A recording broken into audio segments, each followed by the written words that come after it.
Okay, fingerstyle guitar. This is my favorite kind of guitar to play because it's the only kind of guitar I play because I don't use a pick. So I'm always playing fingerstyle. So, first thing I would do if I was just starting out learning fingerstyle is check out the Giuliani 120 right hand exercises. Now these are public domain, so you can find a PDF of them anywhere. I'll put a link to one in the notes. So, let's get right into it. Mauro Giuliani's 120 right hand exercises. I'm going to go through the first 3 today. Okay, so check this out. We're going to need 2 chords. It's going to be the C chord and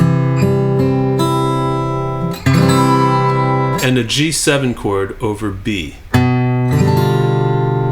So C, G7 over B.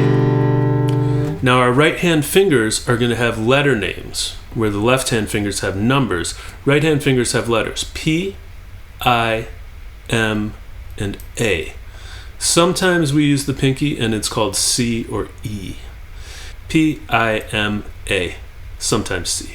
P, I, M, A. Main ones to know. For this first few exercises, we're just going to be using P, I, and M. So let's get set up. Our thumb, P, is going to be on the A string, on the 5th string. And we're starting on the C chord. Index is going to be on the B string, 2nd string. And our middle finger is going to be on the 1st string, E. And what we're going to do is we're going to play all of them together. Sounds great, right? The motion that your hands are doing is almost like you're pinching, like a pinch of salt, right? So that kind of motion. The destination of the thumb is this first knuckle of the index finger, and the destination of the fingers is the palm of the hand. But they're not going to go all the way there. You know what I mean? They don't reach the destination. They just go in that direction. Okay. Now the thumb is going to go from the 5th string to 4th string, 3rd string, and back to 5th string again. These guys are going to play at the same time for each one. Check it out.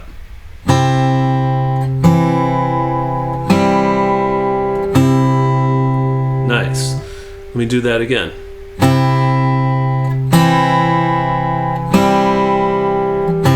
Good. And then we switch chords. We go to that G7 over B.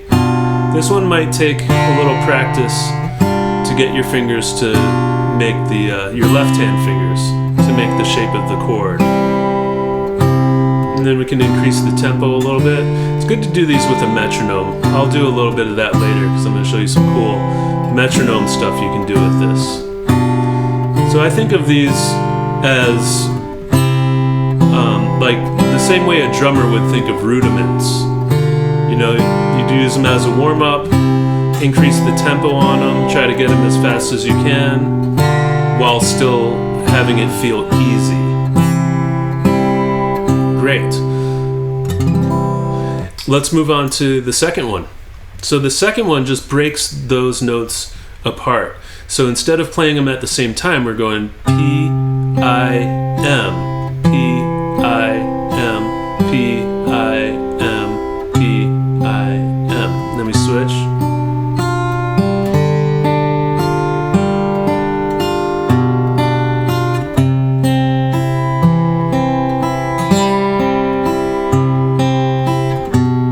Great. Again, it's good to increase the tempo eventually, once it feels comfortable.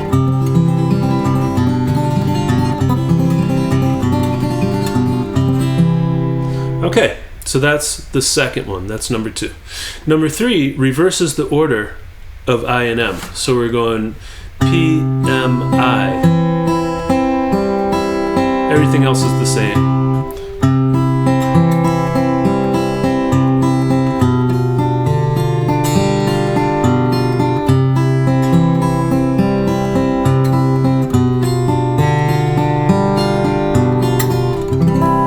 Okay. So that was number 3. Now number 4 is a little bit different. These ones kind of change what's going on. So the fingers are going to kind of stay together as a group for most of it. So the thumb is going to be set up on the 5th string again. The index this time is on 4th string. The middle finger is on the 3rd string. And we're going to play P, I, M. And then we go to the next group of 3 strings, 4, 3, and 2, with P, I, M. And then the final group of 3 strings, 3, 2, and 1, P, I, M again. And then we're going to go back to 5th string with the thumb, but these guys stay up here on the first 2 strings. So it's going to sound like this all together.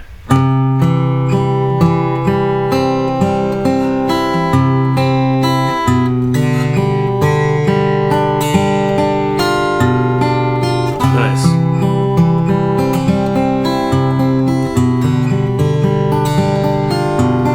Great. That's number 4. So number 5, instead of going P-I-M, we're going M-I-P. So we're starting with the middle finger this time, but everything else remains the same, those same groups of 3 strings.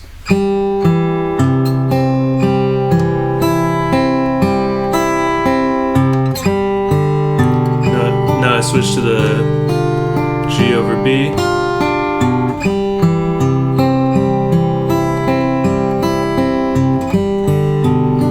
You may have heard this referred to as a reverse banjo roll, the M-I-P.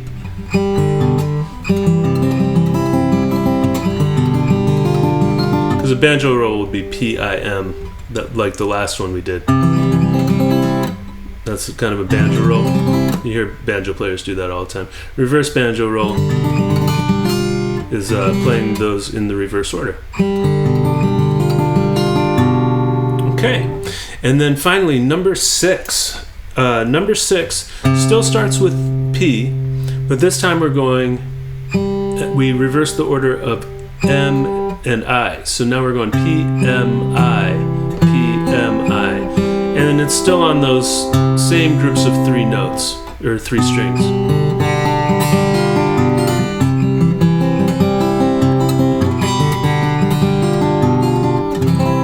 Nice. Okay, so now I talked about some metronome stuff that we can do that is pretty cool, and I think will kind of take these few exercises to another level. So let me get my metronome going. I'm going to put the metronome at 50, and we're going to put the metronome click on the thumb. So check this out. And we'll do the second exercise, which is P-M, or P-I-M, P-I-M, P-I-M, P-I-M. Okay, so check this out. This is with the metronome slow at 50.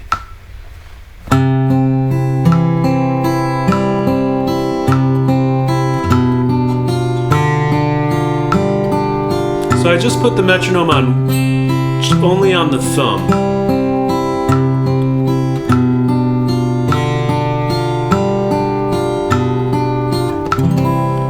Nice.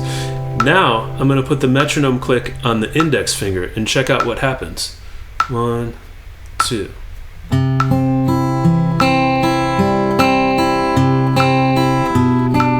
Totally changes the vibe, right?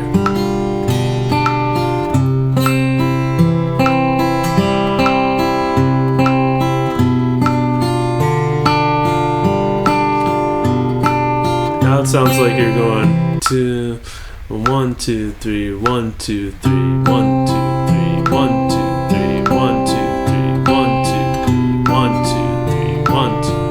You see what I mean?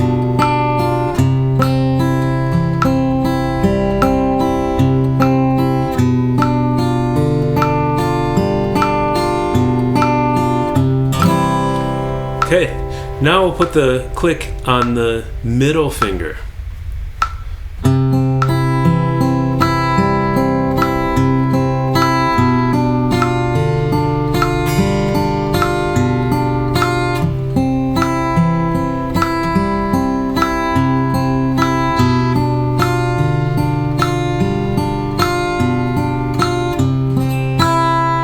Sounds cool, right?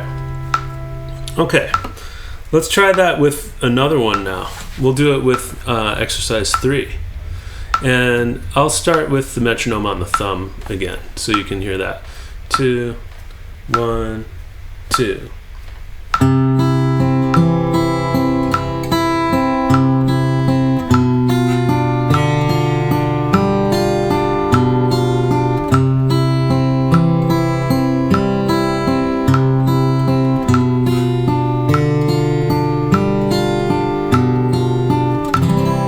Nice. Okay, now I'm going to put the metronome on the index finger.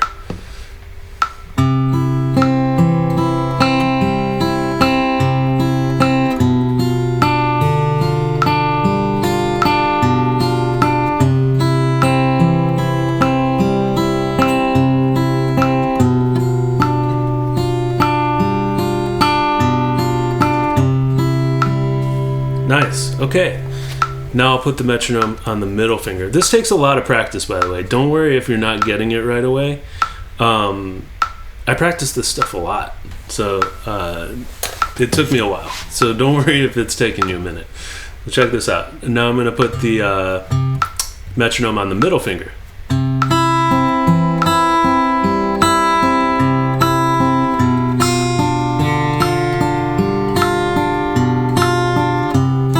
Makes it kind of more fun than just a little less mundane. And it's practicing rhythm, which is the most important thing in music anyway. Even if you were doing this on just the open strings, it would be great. And you can of course do this on other chords too. Now check this out. I'm going to switch chords. I'll show you two that I like doing it on. A minor. So the A minor and this E7 with a flat 9. Let me stop the metronome. So A minor, and then it's like a B diminished 7 shape, but then with an E on top. Sounds cool, right? So if we're doing just the first one,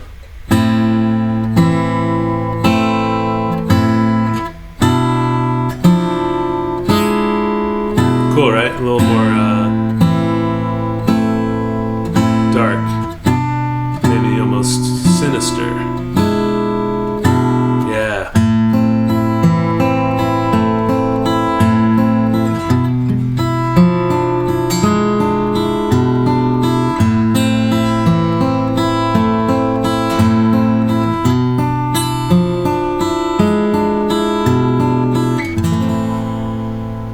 All right. I think that's a good start for now.